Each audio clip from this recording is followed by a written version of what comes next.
C'est quoi une whitelist dans la crypto et surtout comment en faire partie? Salut à toi et bienvenue dans cette toute nouvelle vidéo de Cryptomage. Aujourd'hui, nous allons voir ce qu'est une whitelist et surtout nous allons voir comment toi aussi tu vas pouvoir en faire partie de cette whitelist et ce à quoi ça va te servir, hein, tout simplement. Voilà, c'est une question qui revient assez souvent sur mon Discord, on me demande... Je veux faire partie d'une whitelist. Dis-moi comment je peux faire partie de la whitelist pour un tel projet. Eh bien messieurs, avant d'attaquer ça, il faut comprendre ce qu'est une whitelist. Souvent, même à chaque fois qu'il y a des projets qui mintent, il y a certains projets qui sont ultra famous. On va essayer de faire un carré plutôt cool et on va dessiner un bonhomme dedans, tu vois. Ce bonhomme là, il y a plein de gens qui le veulent. Pourquoi? Parce qu'il est trop stylé, qu'il y en a seulement 5000 et qu'il y a 25 000 personnes qui le veulent.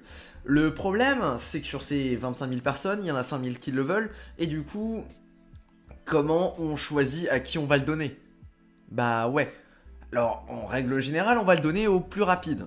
C'est ça ce qui donne les guerres de gaz que tu as pu voir sur Ethereum, et c'est pour ça que tout le monde déteste minter des trucs sur Ethereum, simplement parce que les coûts sont très élevés pour pouvoir minter le moindre truc sur Ethereum. Surtout quand le marché fonctionne correctement et qu'on n'est pas en bear market comme à l'heure actuelle.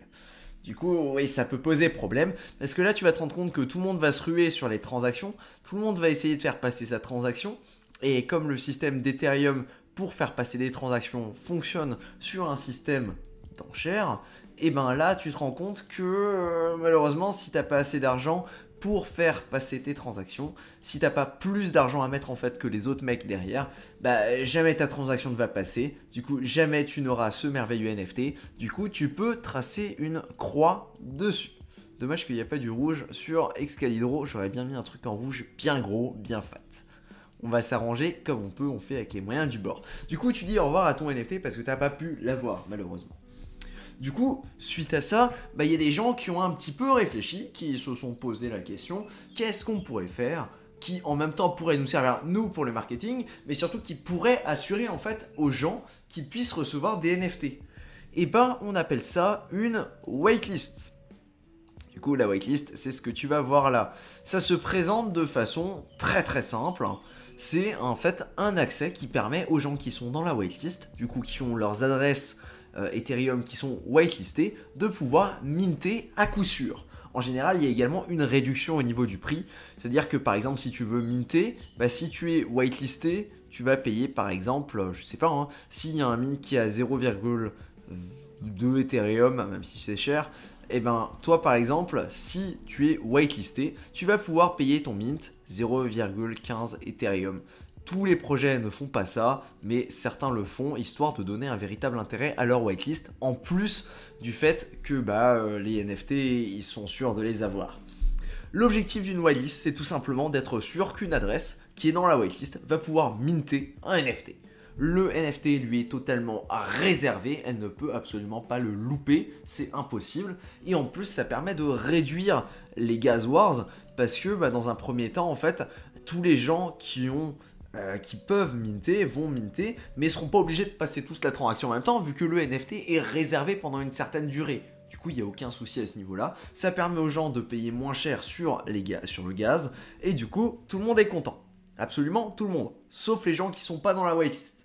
Du coup, là, maintenant, la question que tu vas te poser, et que tu vas sûrement essayer de me demander à travers ton écran, Mage, explique-moi, comment je fais pour rentrer dans une whitelist? Et bien là, malheureusement, je n'ai pas la réponse. Et pourtant, c'est une question qu'on me pose très souvent sur Discord. Pour un projet donné, c'est au projet en fait de définir la façon dont tu vas pouvoir rentrer dans sa whitelist. Certains vont donner des whitelists au hasard à des gens qui sont dans leur Discord, d'autres vont organiser des jeux auxquels il faudra participer pour pouvoir récupérer une position dans la whitelist. Bref, il y a 25 000 façons de distribuer des whitelists au hasard, via des jeux, via des systèmes d'engagement, via des systèmes qui permettent plus ou moins faire de la pyramide. Pour construire des pyramides, tu sais, tu connais les pyramides, pas celles de Gizeh, non, celles de Ponzi, c'est pas les mêmes. Ce genre de système, il y a 25 000 systèmes qui existent pour distribuer des whitelists, et du coup, moi, si tu me poses la question pour un tel projet, je n'en ai absolument aucune idée. Je ne sais pas, je ne suis pas tous les projets. C'est à toi vraiment de te renseigner par rapport au projet donné, le projet que tu as envie de suivre, et de demander au mec, le mec qui essaye de te vendre ce NFT, de lui dire écoute, moi je voudrais bien participer à la whitelist, je voudrais bien qu'il y ait mon adresse Ethereum qui soit inscrite sur la liste des gens qui sont whitelistés, s'il te plaît, dis-moi comment je peux être sur la whitelist. La majorité des projets ont un système pour que tu puisses être whitelisté, soit c'est avec des engagements, soit c'est avec des jeux, bref, j'ai déjà détaillé ça tout à l'heure. La façon la plus simple d'être au courant de tout ça, c'est simplement d'aller sur le Discord du projet qui t'intéresse, du coup le Discord, tac, on va essayer de faire une petite manette de Discord là, comme ça. Ouais, je dessine super mal, c'est horrible. La petite manette du Discord, tu vas sur le Discord du projet qui t'intéresse et tu vas demander directement en fait dans le général, dans le chat hashtag général. Ils sont pas tous appelés hashtag général, mais en général c'est le général. En général c'est le général, imagine. En général c'est le général et du coup tu vas sur le général et tu demandes aux gens. Il y a des gens qui sont là depuis plus longtemps que toi et du coup qui ont plus d'informations sur le projet que toi, qui vont te dire écoute, pour pouvoir choper la whitelist, tu vas tout simplement devoir faire X, Y, Z.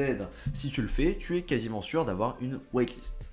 Voilà, c'est comme ça que tu peux choper une whitelist. À partir du moment là où tu es whitelisté, il faudra, comme pour un mint classique, s'intéresser au projet et regarder dans les différentes annonces, du coup les announcements, de regarder en fait qu'est-ce qui se passe au niveau de ton projet. Comment est-ce que les gens qui sont dans cette situation-là, là où ils sont dans la whitelist, ils vont pouvoir minter. En général, il y a un lien qui est disponible et qui permet de minter. Du coup, c'est une pré-sale. Il faut être whitelist pour participer à la pré-sale.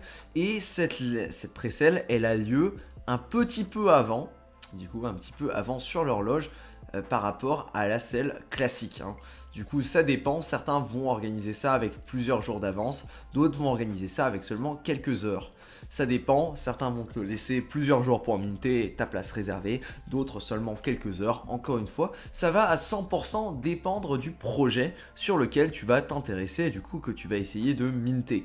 Du coup, non, me demander à moi, ça ne va pas te donner une réponse, c'est vraiment à toi de faire tes propres recherches et de demander aux gens qui sont déjà sur le serveur Discord pour avoir le plus d'informations possible. Encore une fois, évidemment, tout le monde n'a pas les mêmes informations et c'est ça ce qui fait le jeu. C'est pour ça que c'est très intéressant de connaître des gens qui s'y connaissent et eux pourront te renseigner de façon beaucoup plus intéressante que moi par rapport à un certain projet s'ils sont dedans depuis plus longtemps. Voilà, merci à toi pour ton attention, je pense que j'ai fait le tour sur les whitelists et sur leur fonctionnement. Ça devrait bien se passer normalement si tu essayes de choper une whitelist. Il suffit que tu te renseignes, que tu regardes comment ça fonctionne pour le projet, que ça t'intéresse. Et suite à ça, tu pourras peut-être obtenir une whitelist. Voilà. Merci à toi de ton attention. N'hésite pas à mettre un commentaire si ça n'a pas été clair ou qu'il y a des éléments sur lesquels tu veux une petite clarification. Je le ferai avec plaisir. Sur ce, je te dis à demain pour une prochaine vidéo. Ciao!